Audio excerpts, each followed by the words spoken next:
ଯେତେବେଳେ ଗୋଟେ ଝିଅଟି ବାହା ହୁଏ ତାକୁ ସେତେବେଳେ ବେଶୀ କଷ୍ଟ ହୁଏନି କି ସିଏ ବାପ ଘରୁ ଶାଶୁ ଘରକୁ ପଳେଇ ଯାଉଛି।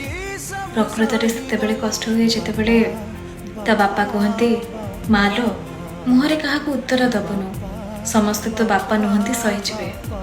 ମାଲୋ ଟିକେ ଭୋକିଲା ରହିଯିବୁ, କାହିଁକି ନା କୁହନ୍ତି ବୋହୂ ହେଇସାରିଲା ପରେ ଘରର ବଡ଼ ଲୋକମାନେ ଆଗେ ଖାଆନ୍ତି, ବୋହୂମାନେ ପଛରେ ଖାଆନ୍ତି ସମସ୍ତଙ୍କୁ ବାଢ଼ିକି।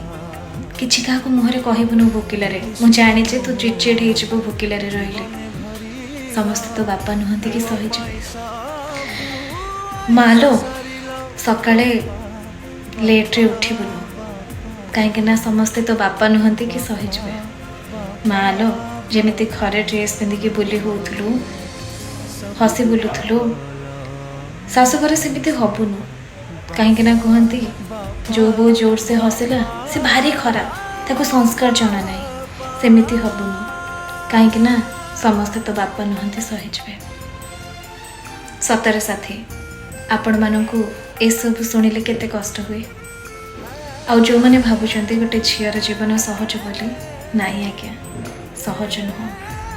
ଯେଉଁଠି ବଡ଼ ହେଇଥାନ୍ତି ସେଇ ଘରକୁ, ସେଇ ଲୋକମାନଙ୍କୁ ପର କରିକି ପର ଲୋକମାନଙ୍କୁ ପାଇ ନିଜର କରିଦିଅନ୍ତି। ତ ସବୁ ଜୀବନ ସହଜ ନୁହଁ।